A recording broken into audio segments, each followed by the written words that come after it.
welcome to Mr. Positive Kitchen. How much positive are you feeling today? Well, if your positivity levels aren't off the charts yet, don't worry, because today we are making something so crispy, so creamy, so explosively delicious that it might just blow your taste buds away.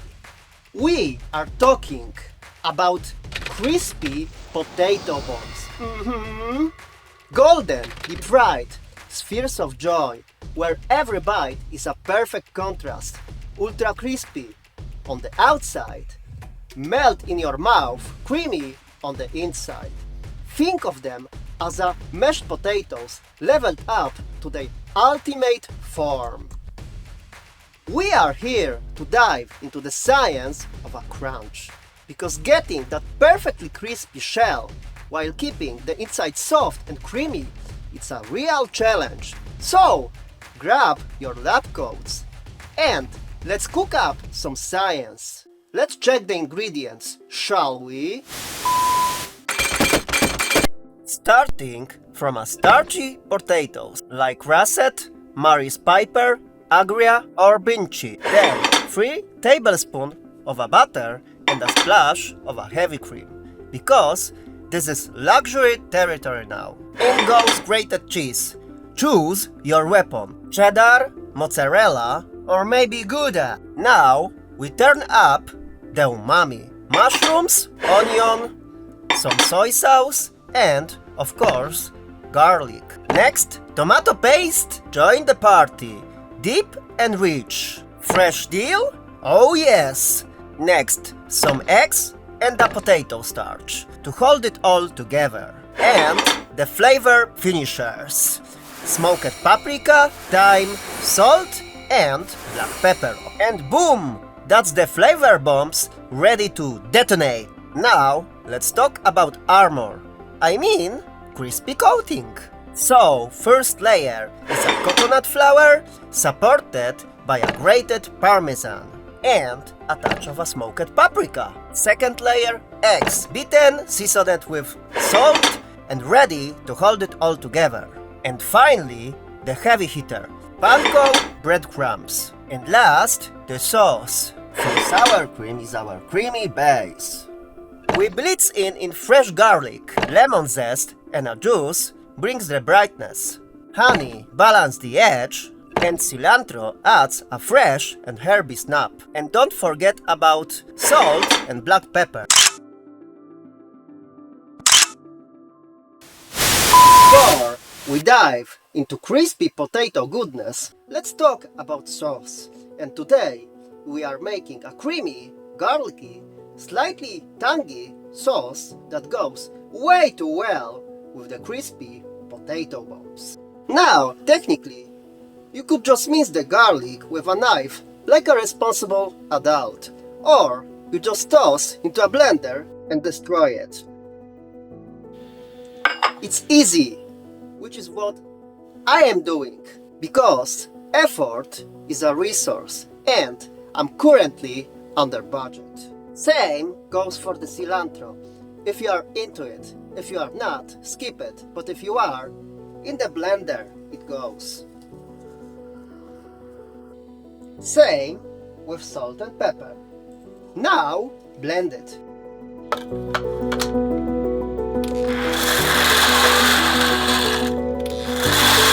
Alright, sour cream is already in the blender. Now we zest the lemon right in, no mercy. Then slice it in half. Juice it straight into the mix. And yes, my blender has a citrus juicer attachment. This cuts through the richness like a citrus-powered ninja. And now a little honey. Why? Because we are not savages. The acidity needs a body to make a balance. Now pour the mix into the cream.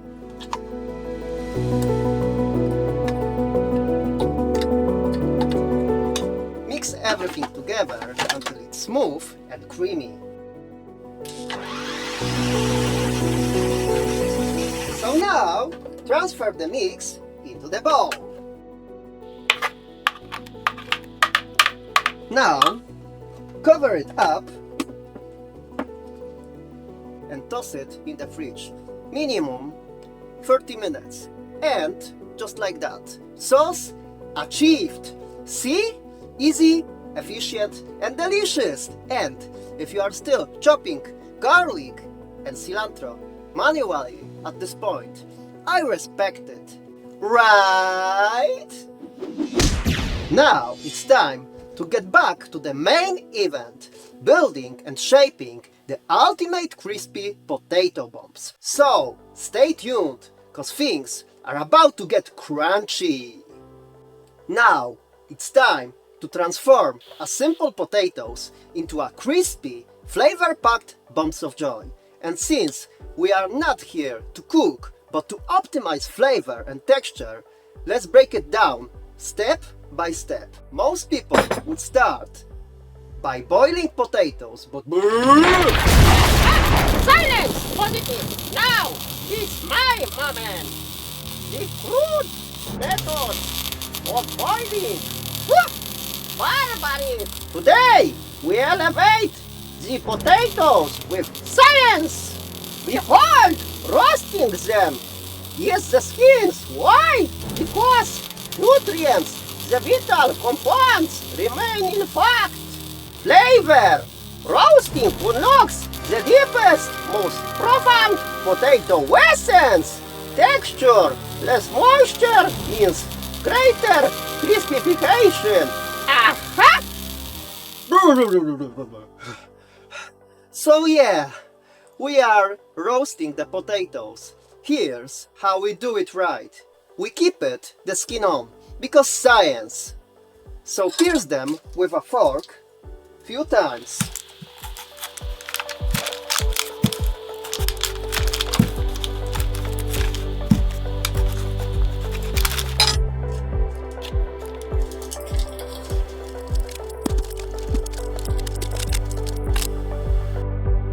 So, send them just straight into the hell.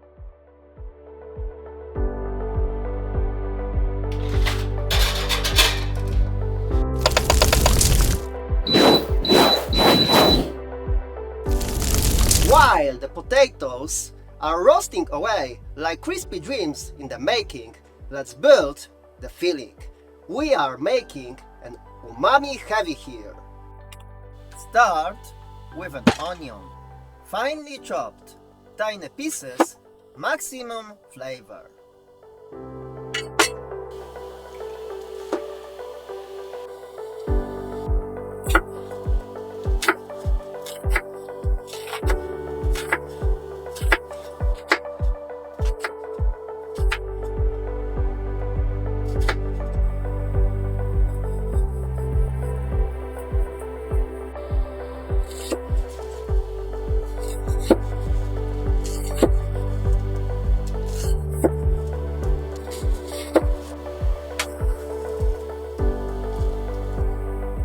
Now, finely mince or crush some garlic cloves.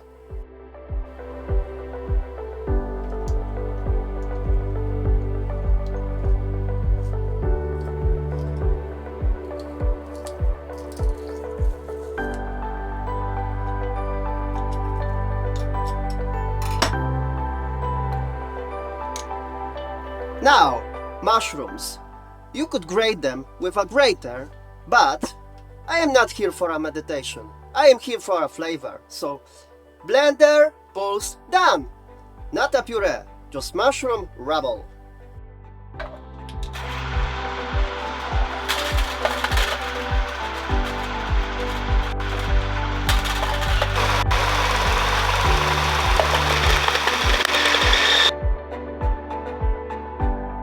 So, pan on, medium heat, spoon of ghee in. Why ghee? Because it's butter, 2.0. High smoke point. Deep flavor, no burning drama. Mushrooms go in. Now, here comes the chief move. We add the salt right away. And a splash of a soy sauce. Why? Boo! What? The salt comes early, does it not? What a bold move! Oh, mighty positive! Tell us more about the wonder of sodium chloride. Aha! Allow the professional to explain before you start comparing it to unlocking umami potential or some nonsense. Salt, when applied early, drafts out the water. The pan becomes a battlefield. Water versus heat. And guess who's win? Flavor! Moisture is defeated. But wait, the soy sauce, it joins the chaos. It reduces, it caramelizes, it fuses into the mushroom fresh. Like a molecular symphony, the liquid disappears. The umami remains. And with the water gone, the myelite reaction begins to glorious rampage.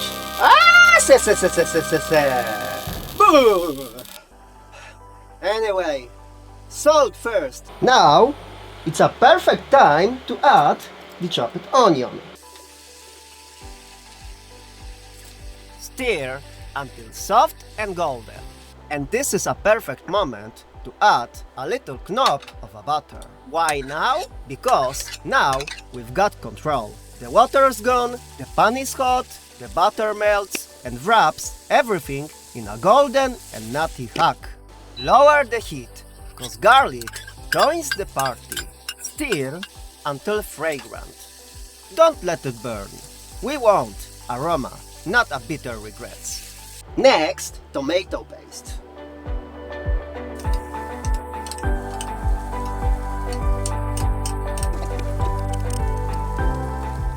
Final flourish, dry thyme and smoked paprika. And there it is, dark, rich, savory and slightly smoky. Now that the potatoes are roasted to soft, fluffy perfection, it's time to bring it all together. So first, press the potatoes through a ricer.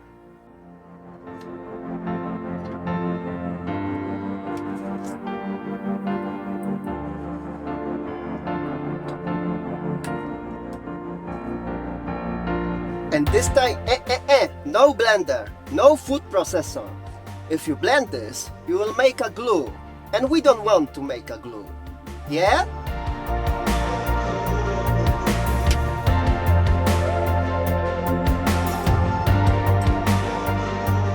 Now, imagine a shot of me adding grated cheese to the warm mash. Yeah, I forgot to hit record.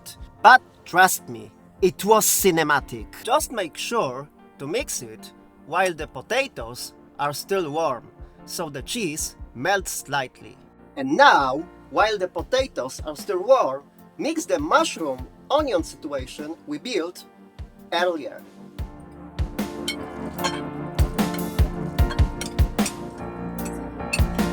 And just, we will go and further add a splash of a heavy cream. To make things silkier, creamier and more luxurious. Now dill, straight into the mix.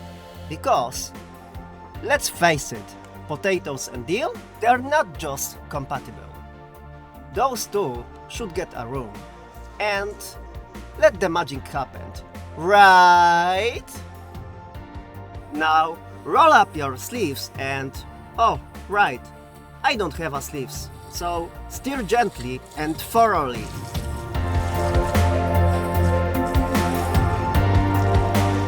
Now give it a taste.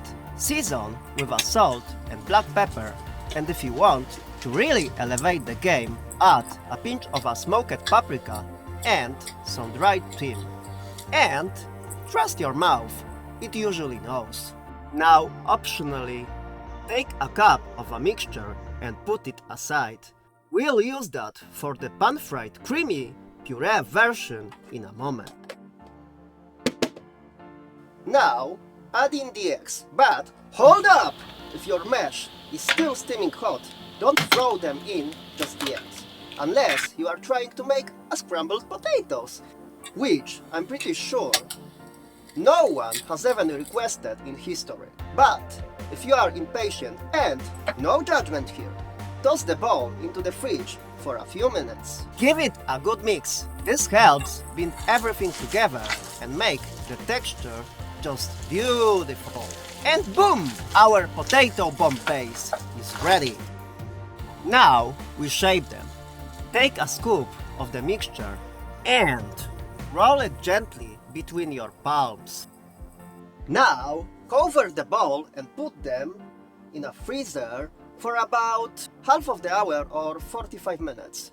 And that's the secret. Yeah? Cold mash is easier to form. It holds the shape way better and fries like a dream. But what about the creamy mashed potato version, which I said before? But first, if you are still watching this show, but you haven't subscribed, why? Just hit that button and give this video a like. It helps more than you think and keeps the good stuff coming. Yeah! So now, back to the business. Take that small scoop of mash you saved earlier and form it into a 4 medium-sized patty. Next, pan fry it gently in a butter just until it gets that light golden crust. Soft inside, crispy outside. Because sometimes simple is the best. And this is the world's most elegant potato appetizer. If you serve this before dinner, you will win a dinner. Now we are back to our bombs. So it's time to prepare the triple layer coating, starting with the eggs.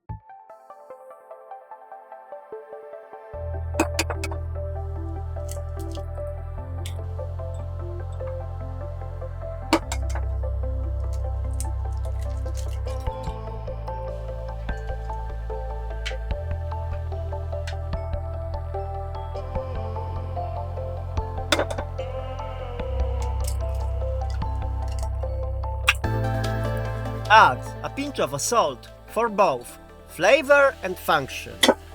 Then crack them and beat them. Next, the flour. But we are not using regular flour. No, no, no! We are using the coconut flour. Why? Because we are cutting the carbs and upping the good fats. That's right! Healthy fats, tropical vibes, crispy performance.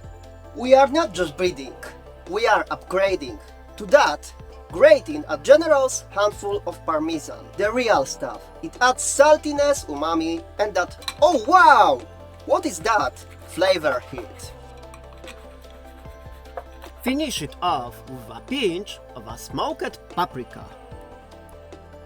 Then, mix the coconut flour with the smoked paprika and the grated parmesan, so your pre-coat has flavor built right in. Those are chilled, firm, beautiful. Now the art of the crispy coating. Let's talk. What happened, Mr. Processor? I have a terrible feeling About what? that we didn't do something.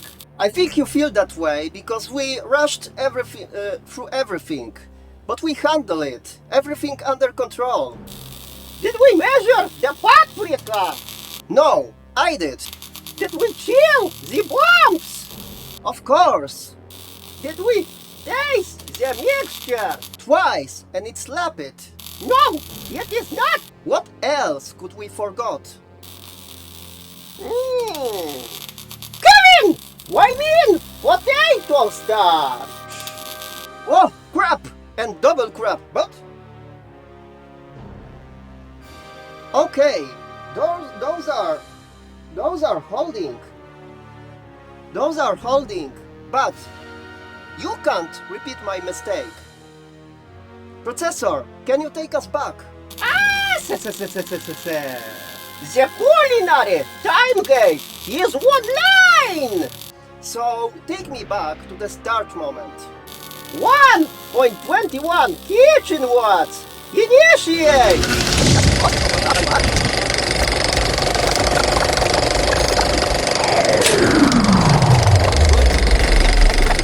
Now, add in the eggs, but hold up! If your mesh is still steaming hot, don't throw them in just yet. Unless to make a scrambled potatoes, which I'm pretty sure. Okay, processor, do your work.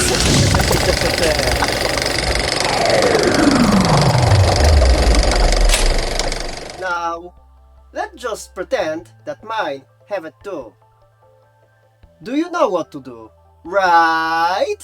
Now, the art of the crispy coating. First, coconut flour mix. Yep, slightly sweet, toasty, and it crisp up beautifully. Second, the eggs.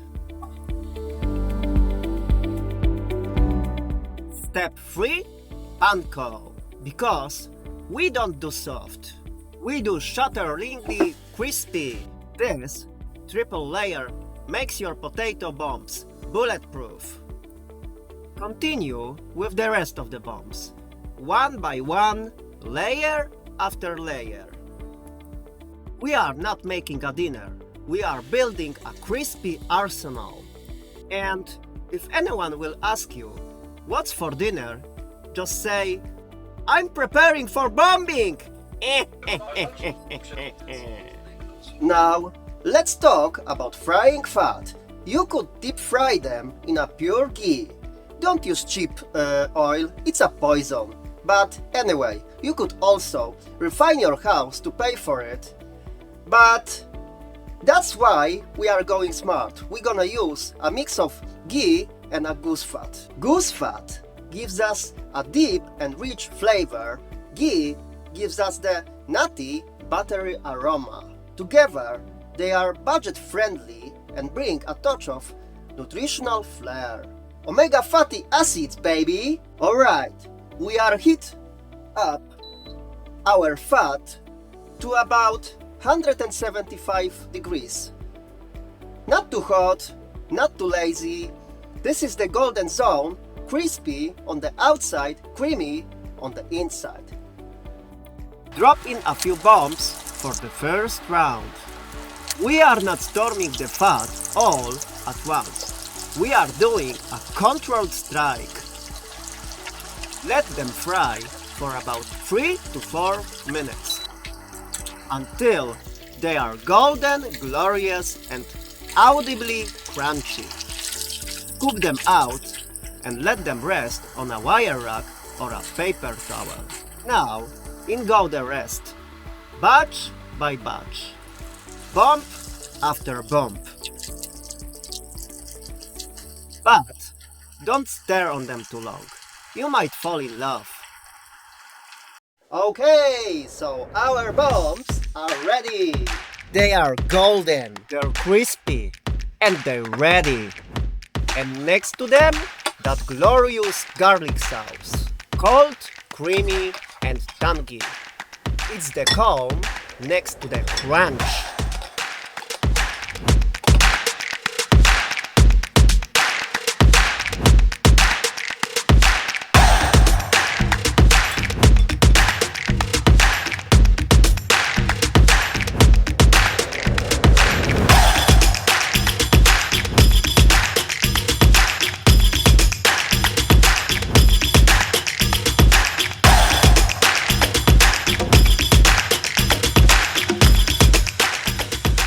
Crispy outside, creamy mesh, deep mushroom center. Garlic sauce cut through like a flavor lightsaber. Now tell me, how would you serve this? Would you go for full tray? Mini appetizer? Fancy party plate? Let me know in the comments. Or maybe you got a weird, deep idea. I want to hear it. I read everyone, even the ones about cilantro. See you next time and stay positive. Ciao, ciao. Yes. And now my favorite time. Let's try it.